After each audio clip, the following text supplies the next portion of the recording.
ensaio sobre a paisaxe, lembrando as voces silenciadas, seguindo as pegadas de sangue da muller sen nome a través das corredoiras, traendo aquí a paisaxe invisible que tamén forma parte do país.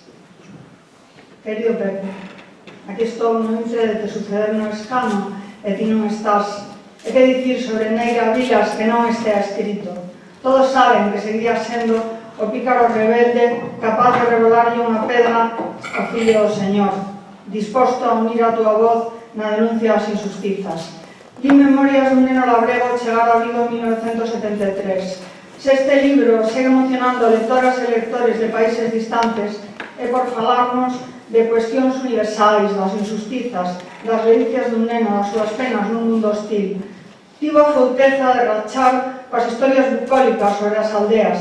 Non é complacente coa idea dunha Galicia rural onde todo sería armonioso. Lucidez tanto máis singular, tanto desde a distancia do exilio, tendes a representar como Arcadia a aldea que se deixou. As memorias reflicten a dureza duns tempos no que rapazas e rapazas andaban descalzos, sufrían frieiras, todos ou case todos. Fosen nacidos nos anos 20 nunha familia pobre como Balbino ou nos 50 na casa dun médico como o meu compañeiro Ramón López Facado. Non agochas, Pepe, que nas vilas e aldeas hai homes como pai Andrés que mallan na muller. Isto en 1961, onde casi ninguén falaba da violencia contra as mulleres. Tampouco agochas a loita de clases ou refletires a oposición entre os fillos de caseiros, sempre baixo ameaza de perder o traballo de casa, e os ricos. Compre, ben querido Pepe, agradecerche que neste texto inaugural de literatura infantil galega non falseases a realidade con azucre. Agasellaches-nos cunha chamada á rebeldía, a tomarmos partido contra o discurso da resignación e o medo. O discurso que mantén non haber nada que facer, nin para defender a lingua galega, nin para defender os dereitos sociais tan duramente conquistados. Querido Pepe, son os trazos que certifican o compromiso coa causa que ocupou a túa vida, a da lingua galega, a cultura, a de dar voz aos ninguén. É unha grande responsabilidade sucederte. Esforzareime arreo en continuar o teu labor. Nesta liñaxe en razón do escano, pertenzo tamén, afectivamente, e polas ideas que me unen a elas, a estirpe das que Rosalía chamou as literatas. Malia sermos unha literatura que arroma dunha nai fundadora, as institucións do noso país están demorando en recoñecer as mulleres hai tempo a exercen como intelectuais. Cruzo hoxe o lintel da casa de Rosalía, que morreu antes da fundación da Academia, mas chantou os seus alicerces. Entro na casa de Miria Pardo Bazán, que nalegou para a sede e que, con todo en ser unha das fundadoras da Comisión Xestora, nunca entrou na Academia. De Rosalía e Emilia herda o feminismo, a convicción de que as mulleres podemos acadar todo, idea expresada poéticamente no discurso ingreso de Xoana Torres, eu tamén navegar, e nos seus poemas. Neste punto he acaído a abordar a forma de me facer galega. Eu nacín dúas veces, a primeira en Madrid, a segunda en Vigo na primavera da Revolución dos Carabeis. Porén, os meus contactos co galego comezaron antes. En 1969 pasei 2 semanas en Donís, nos Ancares, nunha casa onde só se falaba galego. En Madrid compartín piso e ese saído con Carmen Vázquez, despois directora do Obradoiro.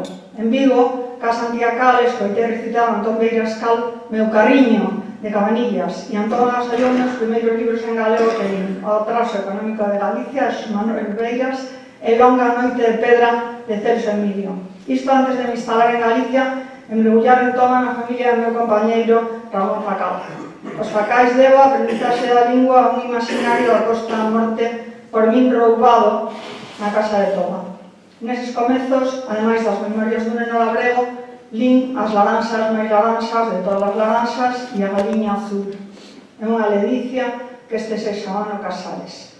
Carlos encargoume en 1998 un libro sobre paisaxes galegas que nunca pasou do estado de semente, mas que constitúe un dos fermolos de Asens. Escollo termar, pois esta voz contén tanto o significado físico de manter algo no seu lugar como emocional de cuidar dunha cousa para evitar que se altere, ter conta dela.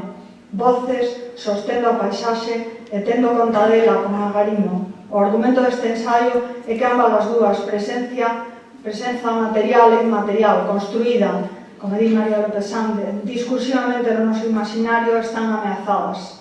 Porén, sendo un marco a teoría crítica, creo que é posible construir mecanismos de resistencia fronte ás ameazas, termar a paisaxe. A reflexión sobre a paisaxe articula dúas voces que compiten en nós, razón e emoción, ciencias e letras, a observadora e o observado. Pretendo hoxe dar a palabra ás voces que terman da paisaxe galega, escoitar tanto as de materia prima como as da ollada literaria. As voces todas concordan nunha advertencia: termade da paisaxe. A voz das rochas, que nos di o ollo de sapo. Pénsase as rochas non teren voz.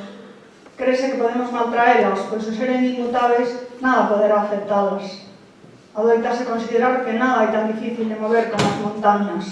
Porén, desde Wegener sabemos que viaxamos a bordo de placas tectónicas que baten entre sí ou se agochan unha baixo outra. A terra é pois móvil, as rochas antes de ser rochas foron magma, as montañas non sempre estiveron onde as vemos. Di o ollo de sapo. No Carbonífero, a placa armoricana, o que hoxe é a parte occidental de Galicia, uniuse a Lourusia. A colisión das placas non transcorre sen conflito, marca con cicatrices a codia da terra. Esas suturas son eu. Atravesando Galicia destaca de ver esa seabra. A rocha, chamada ollo de sapo polos cristais de seixo que escintilan os ser mollados pola chuvia. Invoco aquí Isidro Parapondal, que no seu discurso de ingreso describe o ollo de sapo. Narra como se vive a cicatriz, porque se o substrato da paisaxe son as rochas, temos unha inmensa débeda con Parga, o cartógrafo que levantou mapas de xeoloxía galega en difíciles condicións logo de ser purgado pola ditadura. 20 anos despois, escoitei Parga Pondal na inauguración da segunda etapa do Laboratorio Xeolóxico de Laxe, profesorado de secundaria, dicindo: estas novas caras me hacen pensar en un futuro esperanzador para la geología de Galicia, pues sabrán recoger la antorcha y llevarla hacia adelante. Temos, pois, a responsabilidade de levar o facho que nos entregou don Isidro, preservar o patrimonio xeolóxico de Galicia, a materia prima da paisaxe. Mais este patrimonio está hoxe suxeito a ameazas. Así os cantís do Pindo. Que dixemos ver nós nesta ardentía chamando pola noite do alcohol, no entrelazo das aves, no aureol dos granitos? Que turba compañía extremou os penedos combalados, miroulos nas sillas, revolveu nas cavernas os ventos abismados. Velaquí as voces da paisaxe, os lobos enserrados nas sillas, o blor dos ventos que escoitou Xavier Baixeras ao pé do Monte Pindo. Escoitando a paisaxe ameazada, oímos as voces do espírito granítico do Porriño, mancado polas travadas os montes, 1 millón de toneladas extraídas ao ano. Que furado deixa na tona da terra? Cal é o seu tempo de recuperación? En palabras de Otero Pedrallo, que falou galego por vez primeira neste atril, tamén falaba castelao antes, son outros os tempos expresados na inocencia potente gris dos penedos. A formación das rochas pillas do lume expresase en millóns de anos, o que Otero denominou o tempo cósmico. Oímos as voces laiándose do espolio do Lousa en Valdeorras. Os geólogos Gutiérrez Vidal Romaní e os ecoloxistas unen as súas voces na crítica a formas de extracción que non respectan a conservación do medio, convertendo montes e vales de Valdeorras en depósitos de entullo. Nas canteiras de Ceo Aberto aproveitase o 4%, o 96% son refugarios. Camiñar polas paisaxes mutiladas de Valdeorras causa arrepío.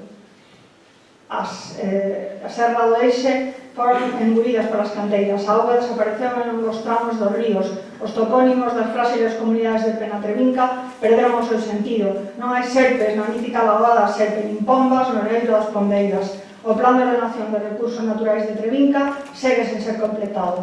Destas rochas, dicía Otero Pedrallo, seren follosas como códices. Estes códices palinsestos nos que descontables xeracións deixaron a súa pegada vense estragados polo desleixo e o desapareceren comportan a ruína da paisaxe. Porén, a conmovedora despedida a ríos e fontes que Rosalía pon na boca de quen emigra adquire hoxe outro significado con trazos irrevogables. Adiós ríos, adiós fontes, adiós regatos pequenos, adiós vista dos meus ollos, non sei cando nos veremos.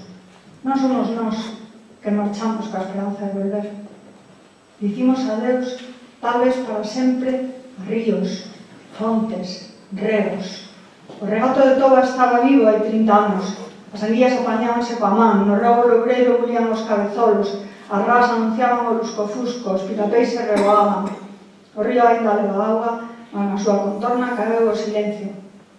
Hai anos que nos regos non buligan os rimpafontes, nin nos levais beso a faísca laranxa da Salamántida. As causas: cegar ou desviar nacentes con estradas mal deseñadas, a contaminación, as especies invasoras, os bisóns escapados. É un caso máis non único. Se non termamos da paisaxe, o silencio cubrirá os ríos galegos coa súa grisada borralla. Mais a quen pode sorprender as desfeitas nun pequeno rego se o canón do Sil e a Ribeira Sacra están en risco de serem estragados pola construción da autovía A76? Rubén Lois e Valeria Paul sinalan a ausencia de compromisos de acción para as montañas galegas. Creen que non están no celme a cosmovisión galega debido en parte á identificación de Otero entre cultura galega e cultura agraria, Ribeira, Bocarribeira. A autovía comportaría 64 viaductos, impediría a declaración da Ribeira Sacra como patrimonio da humanidade. Precisamos o empeño de todo o país, nomeadamente do goberno, para que non continúe o silencio da auga do que se laia Manuel María Verbolaniño. Os caneiros totalmente esbroados, noutro tempo unha música como oscuro fungar dos rumorosos. E agora, só silencio imposto a forza polas monstruosas presas dos encoros. Da música silenciada do pai niño, a voz inxente rouca en palabras de Emilio Villar da fervenza dos Sallas, única desembocadura en cachoeira de Europa. De novo tiro da experiencia persoal. O pai do meu compañeiro, Juan López de Toba, lembraba escoitar cando neno o bruar da auga. A voz tronante da fervenza atravesaba os 9 kilómetros de distancia entre Bézaro e Toba. Porén, desde entón, 4 encoros amordazaron a voz dos Sallas, intubaron en ferro de cemento, deixando ceibos sons fíos. E que dicir da lagoa de Entelo, da súa biodiversidade? Non, este termo non fai xustiza. Os signos de interrogación das garzas, a fachenda dos lavancos, a altiveza dos mazaricos, as extremonías dos picapeixes. O descamento de Antela constitúe, en palabras de Valeria Paul, a maior agresión sufrida na súa integridade por unha paisaxe galega. Beirada por fértiles prados, Antela, como outros rañais, foi considerado terreno improductivo que debía ser mudado no espazo agrícola. Coa auga desapareceron nomes, tradicións, lendas como a Vacía da Soledad en Antioquía, tesouros arqueolóxicos como a Ponte das Podras, cantada por Chus Pato. Cruzas ese río, a ponte de paso, de Podras, de Pasais, danzas un punto de muñeira nesta e na seguinte. É irreversible a desaparición de Antela, aínda que non pode ser restaurada tal como era, o convenio de Ramsar contempla a rehabilitación dos humedais. De haber vontade política sería posible recuperar a certeza da paisaxe que soña Manuel Outeiriño. Xa non me é familiar a xeografía que cifrei para os soños, percorrina Serodio recoberta prescrita por voces impersoais. Se ainda miro moutelas enchoupadas ou paredes comestas de Medén, se apalpo seixos, se estoupo estraloques non o fago sen medo. Definirían meus actos eunucos deliñantes nos roteiros da fatuidade lírica. Non teño xa a certeza do paisaxe. Poucos anos despois, o Val de Castrelo de Miño é asolagado. A revolta contra o encoro será lembrada como un fito da resistencia cívica ao caciquismo. A loita para impedir o espolio, iniciada coa marcha dos fuciños das mulleres, foi apoiada pola resistencia clandestina antifranquista. A voz do mar contribúe, sen dúbida, a paisaxe. Resistro a miña débeda o batallón literario da Costa da Morte, sen o que non percorrería o camiño da narrativa a poesía. A escrita do batallón está ancorada na áspera paisaxe de Fisterra. Nas crevas, Miro Villar articula a imaxinería da Costa da Morte cun distanciamento crítico. Non lle agradezas nunca aos deuses que viñeses ata o final da terra, porque aquí están as portas do inferno. Nesta charca ábrese o labirinto que leva inexorable de a profundidade, ese abismo de culpa, tómbolo de silencio. Unha e outra vez, o mar galego é ferido pola marea negra. A poesía galega parte nunca máis, ergue a voz contra o prestís, como neste poema de Xela Arias. Considera a labazada, considera consideran medida do desprezo cando apalpas moles as rochas que che sentiran nos pés, as mans de lola de ariño nos restos acumulados. O imaginario da paisaxe da mar en Galicia conta coa poderosa voz das baleas. A identificación coas baleas sustentase ao longo da obra de Ana Romaní como unha metáfora da singularidade da resistencia das mulleres en Arden e Estremas. Ali onde fosiliza a area os osos da mamífera, excavamos, prendemos lume e ardeu o mar. Agora que nada justifica esa existencia previa, convertidas en ruínas, en obxectos de observación, agora devén este alarido areoso e medular. E dime, que cultivas nos muros restaurados? Dime, como pactan os teus dedos? A través dos seus libros, tamén Estevo Creus vai á caza da derradeira balea. Irei espir unha balea e morrerei de frío, e a chuvia asolagará os meus pulmóns e o arpón trincará máis forte a miña carne e nunca voltarei. O reflexo do que eran. O mar e os seus habitantes vivos no noso imaginario esmorecen no mundo material. Extraviáronse os seus pasos, que diría Manuel Antonio. Extraviáronse os pasos do mar nos vieiros do vento desertor. As puntadas que sustentan a paisaxe, valados, sebes, rodeiras, aldeas. Precisase algo que una entre sí os anacos da paisaxe. Esas puntadas únicas na paisaxe galega son valados, sebes, rodeiras. Son tamén as palabras que os nomean. Así os valados, chamados en toba paredes, armados con pedras desiguais, nunha armonía de tamaños e texturas. Dicía en teoría do caos. Diríase que as paredes de pedra se pagan, mas son o fío porque están gandusados uns a outros prados, leiras, palabras da linguaxe única coa que está escrita esta paisaxe. Se un día desaparecesen todas as paredes, sería menos ela mesma. Os valos están vencellados a palabras como choer, levantar un valo, a oficios que ainda existen en Toba, como o de choedor. Poden ser un empeño colectivo, como cantado por Anxo Anguera no valo de Manselle. E un vino e un valo que lle randea ao aquel. Fano eles, e un pon a luz para a formijoneira, e outro agua para a porla, e outro trator para ir buscar ao monte a pedra. Que de pedra! E todos pon as mans e o lombo, e o vino, e o valo é moito valo, o valo de Manselle. O valo de Manselle proba ser posible reconstruir a paisaxe, ser posible a utopía. Sobre os valos medran fieitas, couselos, musgo, teñen vida, mas as sebes están vivas. Nelas entrecécense arbuñeiros, espiños, augueiros, rosas ventureiras. Nelas fai o niño o carrizo, rouban as abellas zume das flores. Os xardíns de cidades como Londres están rodeados de sebes de arbustos nativos. En maio arrecende o espiño.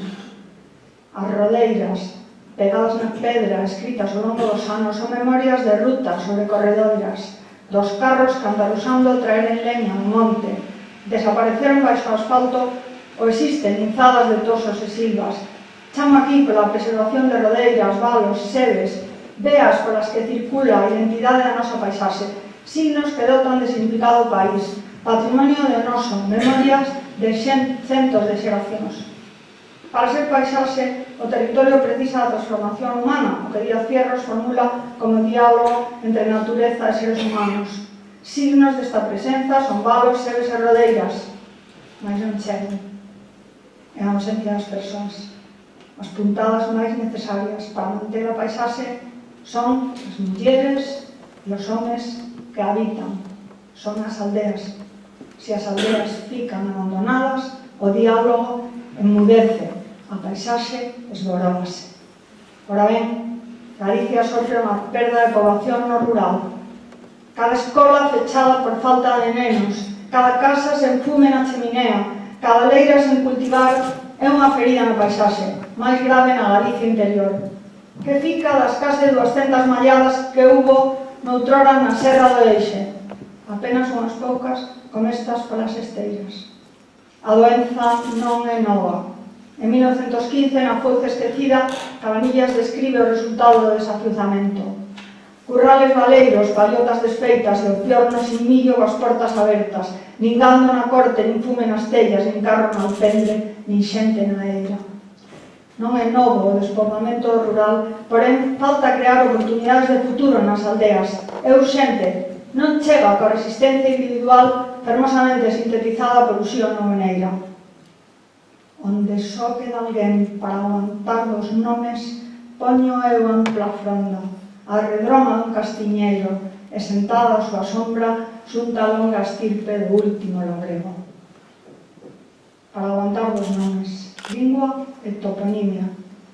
Existe cultura paisaxística se a paisaxe representada na lingua, na literatura, nos topónimos que cantan a beleza dos lugares como Belvís. Quero estender este criterio a toda a toponimia e a microtonimia. A paisaxe está representada na lingua galega e a perda de falantes se couza, brillando as traves da paisaxe. Ameaza a presenza discursiva da paisaxe galega tanto como as canteiras de Lousa en Valdeorras ameazan a presenza física. A microtoponimia é unha parte do patrimonio lingüístico na que veño teimando nomes de leiras, agras, camiños, vaos, fontes, lugariños, camposas, en que tan rica é Galicia, son patrimonio que pode esvaecerse para sempre ou non estar nos mapas. Anxo Angueira considera o emprego dos topónimos unha estrategia de resistencia. Así é Nogueira. É indiropía Paxaro e a boca do faro, deitarme na campa da Lucenza nun claro. É indira de Besa, de Robeira e a Onís, o rebolo, a pinza e o chao dos carris. Os topónimos corren máis risco nas cidades, onde os carros facían rensel as rodas nas corredoiras os edificios. Ninguén volverá a facer estivadas, nin sementaron as sagas, nin cruzar os vaos. As 29 parroquias de Santiago de Compostela posúen nomes como a Curuseira, o Rosido, Fontoade, Bachao. Na Choupana, onde vivo, as casas construíronse sobre 150 leiras que levaban cada seu nome. Tallo da Agra das Pedras, Coveliños, Leira da Lebre, Cortiña do Pozo, Leiroas. Leiroa é leira pequena, como Figueiroa, figueira pequena. O extraordinario é que o diminutivo de Noa, segundo Gonzalo Navaza, mudou no século XI a Iña. Xa que logo Leiroas foi transmitido por labregas e labregos ao longo de 1000 anos ou máis. Cantas linguas os saborearon, cantos primeiros bicos intercambiaríanse nelas. Compre guardar estes nomes como un torques de ouro, que con todo, quizáis tenga máis posibilidade de chegar até nós que unha palabra anterior ao século XI. En Ovella Descarreirada chamo os topónimos da Costa da Morte a exerceren a resistencia. Os topónimos arrepóñense, teiman en seguir vivos, malia non estarem gravados en metal nin pedra, senón inscritos na memoria, cando sopran nubes ou lean. Tallo do Vao, Cernado, Mallou, Reu Mar, Cantorna, a Croa, a Grixa, Chorente, Monterrou, As Lases, Rebelle, Figueiroa. A documentación da microtoponimia precisa de garismo. Valentín Arias contoume que na Vilerma transcribiuse xestal, lugar de xestas, no canto de xistal, lugar de xistos. A pedra de Sete Grixas, a bica do Monte de Toba, figura nos mapas como Sete Grises, topónimo improbable. Segundo Juan López, Sete Grixas referíase a 7 igrexas das parroquias que se enxergaban antes das plantacións de eucaliptos interromperen a vista: Toba, Cés, Viñeiro, Fisterra, Lires, Frixe e Pereiriña. O contrario que en Grises, Galicia é abondosa en Grixas. A esperanza está en estudosos como Manuel Lorenzo Valerón, na mocidade, nos equipos de normalización lingüística. Podemos ter máis dos nomes. A esperanza, para ter máis dos nomes, coñecer a paisaxe, primeiro paso para preservala, está nos centros de ensino que desenvolven proxectos de educación ambiental, patrimonial e urbanística. As mulleres somos unha parte invisible da paisaxe, e non só da paisaxe. Os personaxes secundarias que entre bastidores levaban a cabo accións, parir, aleitar, cuidar de nenas e nenos, cociñar, lavar a roupa, coser, indispensables para o territorio, a paisaxe, o país, seguir existindo, mas que non tiñan presenza no discurso. A paisaxe era representada a través da lente da ideoloxía patriarcal. A pegada humana que transforma o territorio en paisaxe foi entendida como a dos homes, masculina. Os textos galegos clásicos non se subtraen a esta ollada. No ensaio sobre a paisaxe galega, o Tropedrallo cinta 23 autores. varóns que forman parte do seu universo cultural, xeógrafos, poetas como Blake ou Virgilio, e unha única autora, Rosalía. Deste universo as mulleres están ausentes. Rosalía, porén, non é recoñecida explícitamente por Otero, malia ser a súa unha visión rosaliana, como creadora da idea da paisaxe galega, senón en relación co Sar, nos de valares e escenarios amados de Rosalía, é dicir, en referencia a un territorio dado. Ainda que hoxe nos sorprende a ausencia de recoñecemento, a relevancia da obra rosaliana foi, como apunta López Sández, ignorada dos 80. Interpretamos que ao falar das obras dos homes, Otero emprega un xenérico, mas as dúas alusións a mulleres revelan estereotipos, uns epigramas sobre as infidelidades de Selene ou Hécate, e unha metáfora sobre as calcarias, espidas, severamente avergoñadas como ninfas ou mociñas ao sair do baño. Non se trata de xulgar unha obra de 1954 cos criterios de hoxe, senón poñer de manifesto a ubicuidade das representacións patriarcais. O feminismo, particularmente o ecofeminismo, cuestiona a visión tradicional da paisaxe para alén de non ter en conta as mulleres, así discursos que a presentan como un recurso a ser cartografado e apropiado ou a percepción das necesidades humanas na natureza. Na súa análise da poesía galega e irlandesa, Manuela Palacios apunta a representación en Yeats e Otero da paisaxe rural como unha idílica Arcadia, unha perdida idade de ouros en conflitos sociais. Notemos que esa visión non é a de Neira Vilas. Lamas e Mato, no seu ensaio, seguindo os pelerinaxes da xeración Nos, tamén consideran antimoderna a idealización da Galicia rural por parte de Otero. Segundo Palacios, as poetas galegas e irlandesas crean un discurso innovador que establece coa natureza unha relación dialóxica. Di ela, ao escribir poesía, as mulleres convértense nos suxeitos falantes dos seus textos e non únicamente nos obxectos das recreacións masculinas da feminidade. Así, Chus Pato desarma a oposición cultura-natureza que identifica a natureza en mulleres, mostrando as mulleres como creadoras da cultura. Na Ponte das Pondas. O igual que todas as mulleres que me precederon e que encetaron o seu canto nas vendimas ou nas sebas, nas luminiscentes e cegadoras sendas, como cobra saltarina, como cobra eu, a primeira entre todas elas que non sei cavar, nin segar, nin vendimar, quixera comunicar lingua, creación, frase lingüística, escrita. As poetas galegas cuestionan os roles asignados ás mulleres. No deserto, María do Cebreiro ergue unha poética que toma distancias das mitoloxías da maternidade. A diferenza das nais, ela concédelles cada seu espazo, sangue e o xene. Sabe gozar da potencia infinita desa división e o separar cada un dos espazos na práctica libéraos. Por iso desconfía dos poderes sagrados da lactancia, o tempo que recoñece a participación do leite na potencia do trigo. O deserto é infinito e os fillos non son vosos. En contraste coas representacións tradicionais da paisaxe valeiras da presenza humana, a poesía das galegas está habitada por persoas con nome, veciñas, antepasadas reais ou míticas en Chus Pato, avoas en Ana Romaní, mulleres limpando chapapote como Lola de Ariño no poema de Xela Arias. É un trazo da poesía das mulleres e tamén da poesía recente de homes como Anxo Angueira no Valo de Manselle. As mulleres creamos pois paisaxe coa escrita, como fixo Rosalía, a que debemos a creación discursiva da paisaxe galega, a reivindicación paisaxística de Galicia en cantares galegos. O feminismo crea unha nova paisaxe galega onde as mulleres ocupan o seu lugar. As poetas galegas son conscientes das paisaxes estaren ameazadas, vencellando explícitamente a degradación da natureza coa discriminación, a defensa da natureza co feminismo. As plantas ventureiras. Ventureira é unha das palabras intraducíveis como termar. É sinónimo de silvestre e leva unha recendo aventurada, aventurosa. Antes de poñer o ramo este ensaio volvendo aos paisaxes invisibles, cómprenos de eterna teimosía das plantas ventureiras. Certo que as voces dos carballos, viveiras e capudres tamén contribúen ás armonías da paisaxe. Porén, chama a atender as plantas ventureiras. Queremos seguir escoitando nos montes o diálogo entre as chorimas dos tosos e as floriñas moradas das queiroas. Como brañas e humidais, o mato é considerado improductivo. Porén, isto descoñece a súa importancia ecolóxica.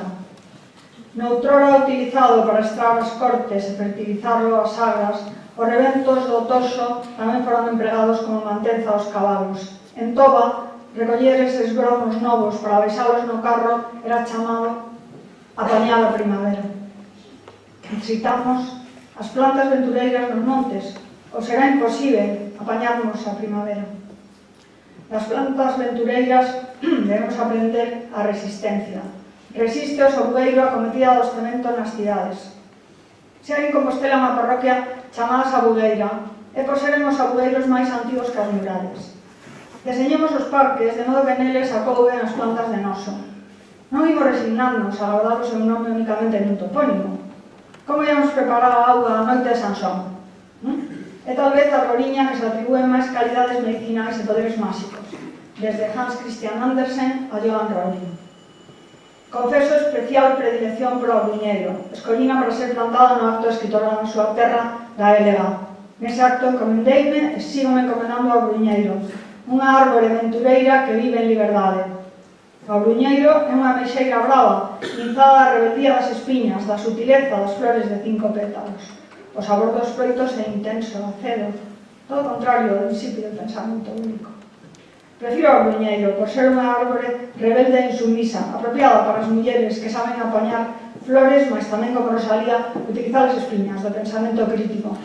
O sen retroceso, o bruñeiro porén resiste no monte, como a lingua galega resiste nas rúas, ameazada por cemento, desleixo e cobiza, mas aprendendo das plantas ventureiras, a pesar se galega, se seguimos termando dela, resiste.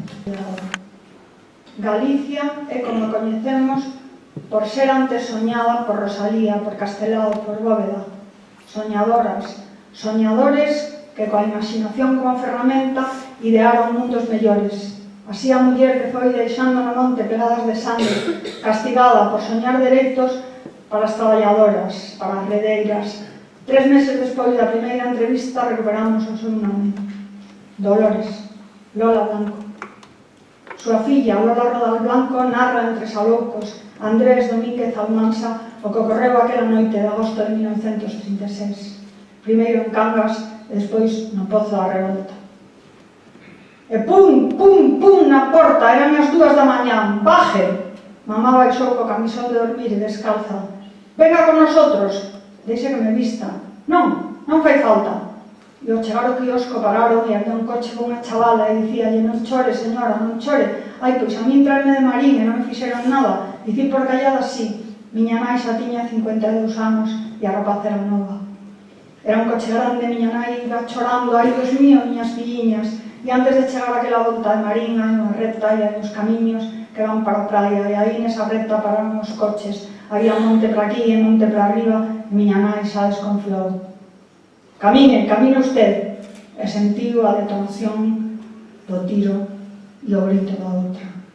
El, claro, el non o matou porque non quixo. Marche, señora, marche e non brezca máis en Cangas. Tirar, tirou. A bala atravesou o brazo izquierdo. O caso é que disparou e mamá con impacto pois caeu.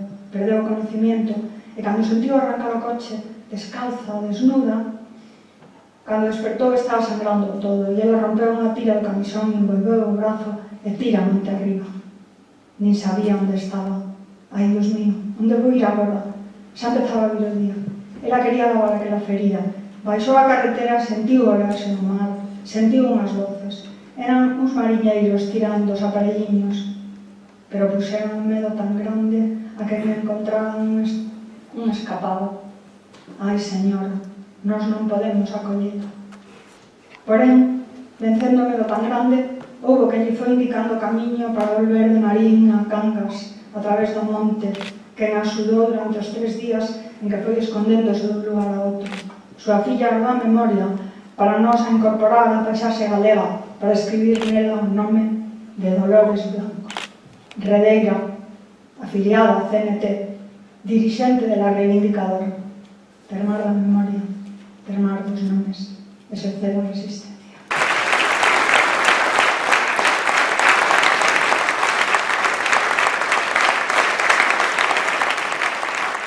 Amigos, sereu quen neste acto solemne entrañable ao tempo lle dé a benvida ao seo da Real Academia Galega a María del Pilar Jiménez Alexandre, Marilar Alexandre, Non é para min un deber, senón unha honra que cumpro orgullosa e conmovida. E dado que Francisca Herrera finou antes de ingresar como numeraria, podemos afirmar hoxe que abrimos as portas ao número 7 das mulleres, como 7 era o número de portas da muralla original da cidade que nos acolle. Son múltiples as referencias a este número considerado máxico na astroloxía, esa ciencia antiga, ou pseudociencia, que fascinou a escritores e lectores de todos os tempos, quizáis por esa envoltura fantástica para fabular coherentes visións do mundo. Conste que as persoas que creemos máis na vontade do ser humano e na razón ca en supersticións non lle temos moita lei como saber científico a esa maneira ficticia de explorar a identidade, as virtudes e o carácter dos seres humanos. No entanto, case comezamos a dubidar cando descubrimos que o número 7 é considerado un número meigo que se corresponde con individuos con capacidade inventiva e ansias de aprender, perfeccionistas, amantes da lectura, tendentes a proxectar a súa vida nunha esfera de actividade intelectual. Marilar Alexandre responde perfectamente a esa descripción. Desculpen vostedes o atrevemento de lle dar á casualidade efecto de causalidade, cando en realidade non responde máis ca unha argucia para expoñer en 7 trazos unha aproximación ao seu retrato intelectual e humano. Como estrelas no mar. Caminante non hai camino sino estrellas en a mar. Con estes versos remata o poema máis popular de Antonio Machado. Con el, como a el, Marilar vai sementando retrincos. Ao volver a vista atrás, contemplamos un sendeiro repleto de estrelas que reverberan nos mares da súa trayectoria vital. Marilar Alexandre é unha galego-madrileña que naceu en plena primavera, xusto no Día dos Traballadores, e volvenos a tentación de interpretar esta data como unha premonición. O seu pai, Miguel Jiménez Gán, era médico militar, circunstancia que influiu nos frecuentes cambios de domicilio. Del herdou ese espírito inconformista e aventureiro que a impulsa, dende ben nova, a andar polo mundo coa mochila cargada de decisión e coraxe. Invoco a meu pai, o ciruxán a rachar costuras. As tesoiras esgazan a cicatriz, desbridar chamaba o el, escribe no seu último libro. A súa nai, María Pilar Alexandre Parra, muller de gran, aínda que frágil, corazón, malia estudar idiomas, dedicouse inteiramente ao cuidado da súa numerosa familia.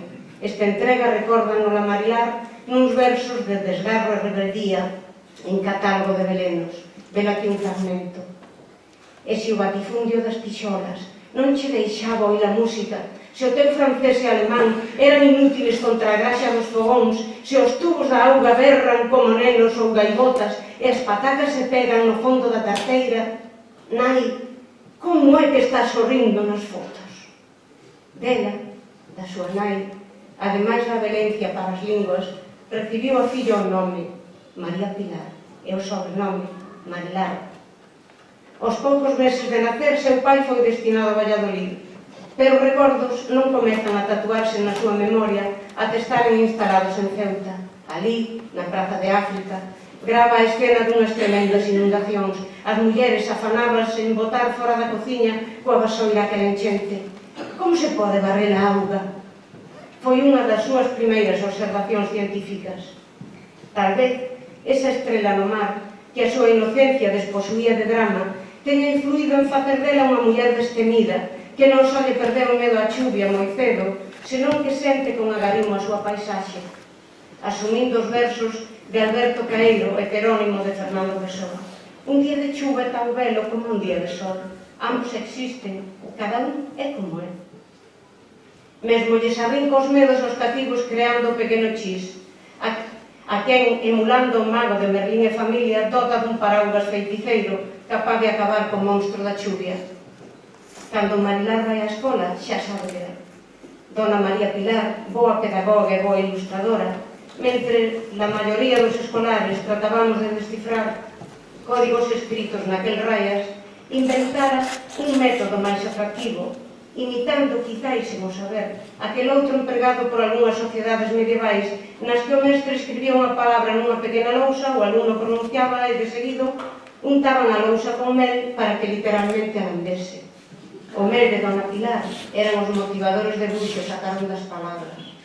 Imagino a Marilar engulindo a palabra casa, para tirar a xiña conclusión: na casa non, tal como manifesta no devantito catálogo de Belenos. Posuir unha formación sólida para emprender en vos en liberdade, tanto homes como mulleres na súa familia dábase por suposto. Esa foi a razón pola que regresaron a Madrid. Nesa casa, nun vello aparador do comedor, rescatou dentro os axóuxeres o seu irmán Miguel a primeira autobiografía das emocións da Marilar nena. Esa estrela no mar que lle lembra que naceu pola tarde ou que comezou a viaxar tan cedo que ia metida nun canastro cal moleque de pan. Dona Pilar, usurpando a súa personalidade, fora apuntando con caligrafía de mestra de escola non só os primeiros logros, senón algúns dos seus trazos de carácter.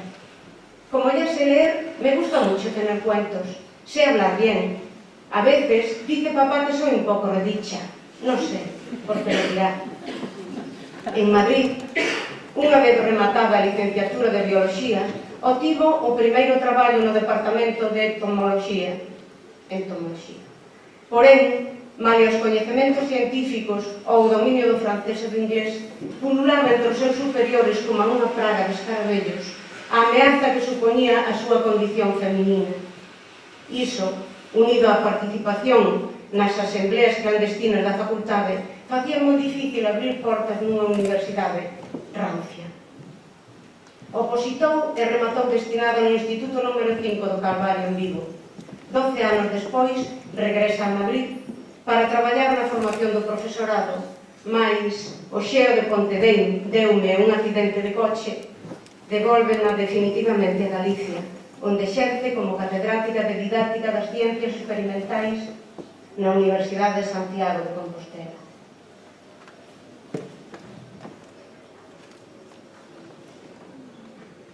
Unha puelae doctae das ciencias e das letras.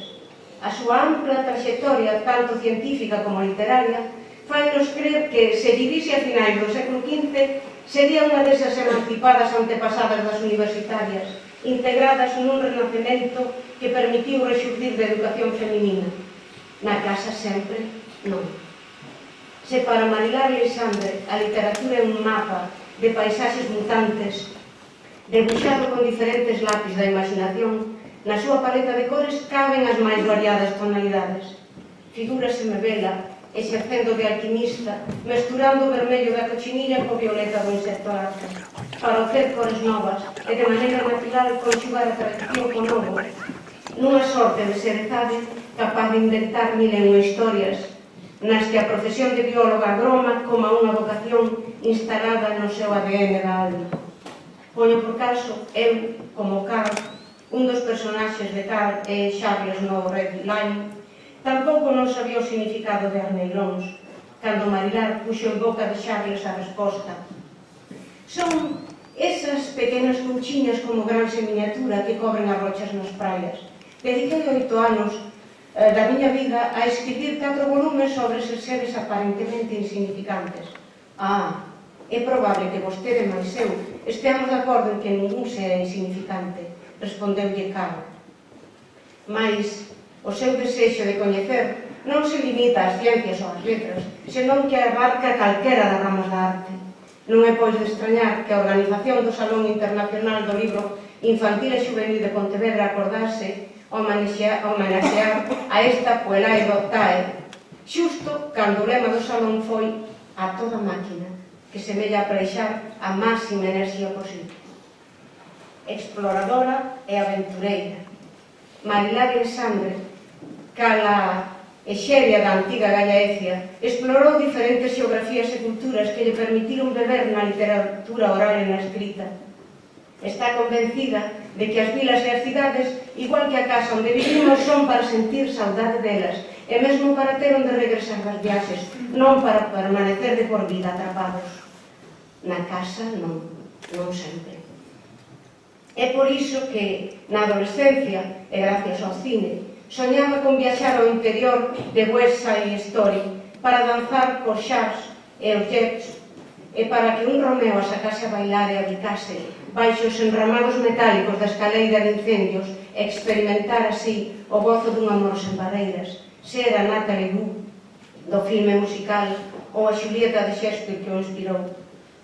Emilio Salgado foi o primeiro responsable de que a nena Marilar se convertese no príncipe de Malaisia e chegase ata a illa de Xava, entre xuncos de extrañas becas suxeitas con bambú, alimentándose de holoturias e outras exquisitezas marinas. Talmente o verdadeiro Sandokan a quen quería suplantar. Birmania, coas súas cidades fantasma e os 1000 templos abandonados, foi outro dos seus destinos soñados, tal como non lo conta a propia protagonista nunha deliciosa intervención en Berines no ano 1997. Relataba Marilar que en Birmania está prohibido vender mapas e planos das cidades e que os mapas, concluía, e a literatura nun deles son material altamente subversivo.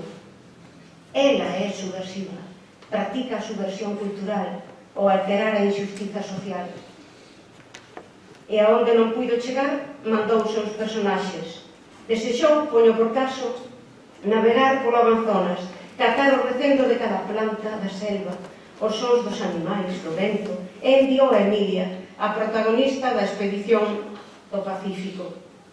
Libro merecedor do Premio de Crítica Galega, un feito insólito, se temos en conta que foi a primeira vez que se lle concedía unha obra de autoría feminina e a primeira a un libro encadrado dentro da literatura infantil e juvenil. A Portugal, a Irlanda, e Irlanda mandou a Sabela e a Nito para salvar os peneireiros cinxentos, unha especie protegida.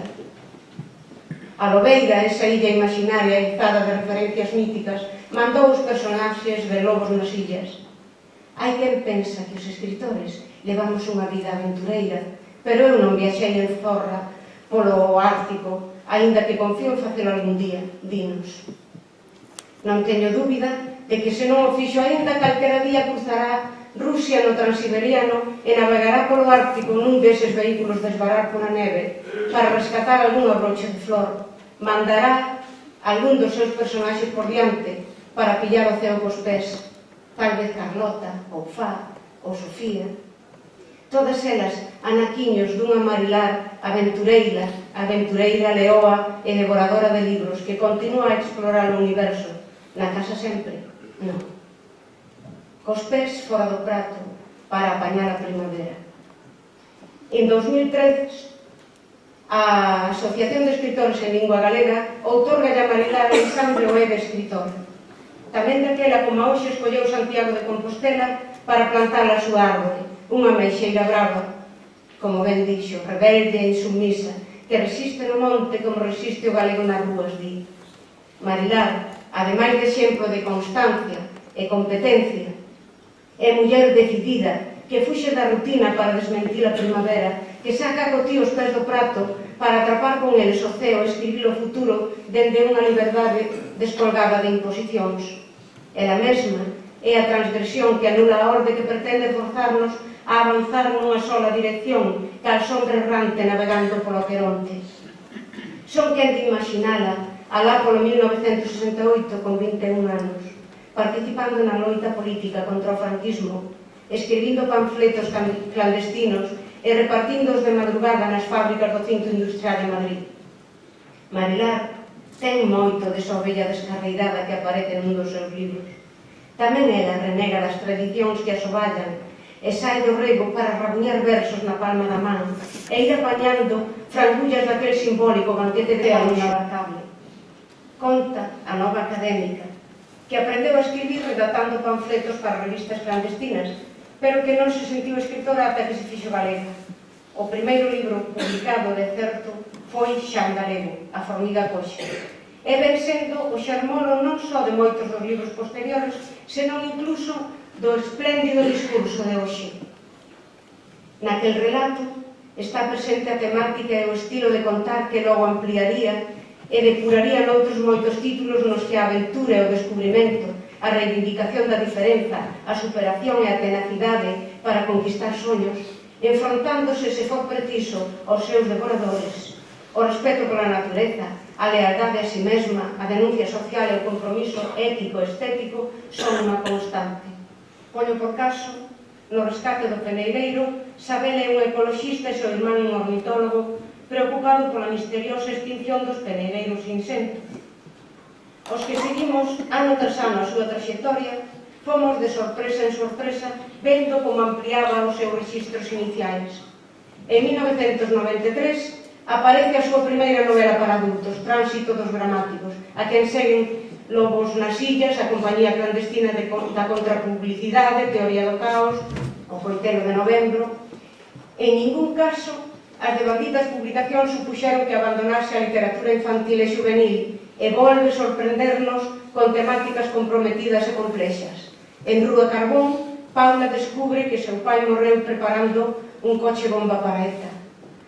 Na cabeza de Medusa aborda o trauma que provoca unha violación. Na Banda Sen Futuro, Carlota ten que soportar e superar as chacotas por levar a cabeza rapada. O caso de Marilar é un océano inabarcable. En pouco tempo publica unha impresionante fervenza de títulos e xéneros onde os traballos literarios temos que engadir os relacionados coa investigación no mundo da didáctica das ciencias, ademais de outros moitos materiais, itinerarios, artigos e ensaios sobre o ensino desta materia que quixo facer atractiva e útil dentro e fora das aulas. O mesmo fai un guión para a banda deseñada que pousa un pelouro no oco dunha man, así define o relato. Ou escribe ao ditado dunha ilustración, inventa unha canción, unha novela policial por entregas, ou traduce a Lewis Carroll, Sandra Cisneros ou J.K. Rowling. Tanto escribe un texto dramático, un ensaio relacionado coas ciencias experimentais, unha biografía, como un libro de poemas insinuando versos na casca dun ovo, nos relevos dunha noz ou nunha cabaza seca. Isto foi, a grandes amancadas, o que fun quen de resaltar en tan breve espazo de tempo para tan dilatada obra. Animos a vostedes a indagar na súa biografía e obra e decataránse de que non hai en absoluto hipérbole nestas palabras. Unha voz que terma da paisaxe. Sí, señoras e señores, Marilar Alexander quere sandar as feridas provocadas á paisaxe e fainos escoitar o ruxido de protesta dos montes, das rochas, dos ríos, das lagoas e das pozas, da toponimia, a curiosidade científica e a presenza do mito, a perspectiva de xénero, a querenza polos excluídos, a influencia do mar e a preocupación medioambiental son unha constante tanto na súa obra literaria como nos seus ensaios, facendo fronte e intervindo diante das agresións provocadas á paisaxe e ás persoas polos humanos deshumanizados, caleolo que tentase manter a raia os ventos desfavorables. Volvendo ao pretexto do comezo, en O Castelo Branco, unha novela do escritor turco Orhan Pamuk, nárrase a historia dun astrólogo turco que, desexoso de coñecer os avances científicos e intelectuais de Occidente, merca en Istambul un científico veneciano, capturado previamente polos piratas nas costas do Mediterráneo e vendido como escravo.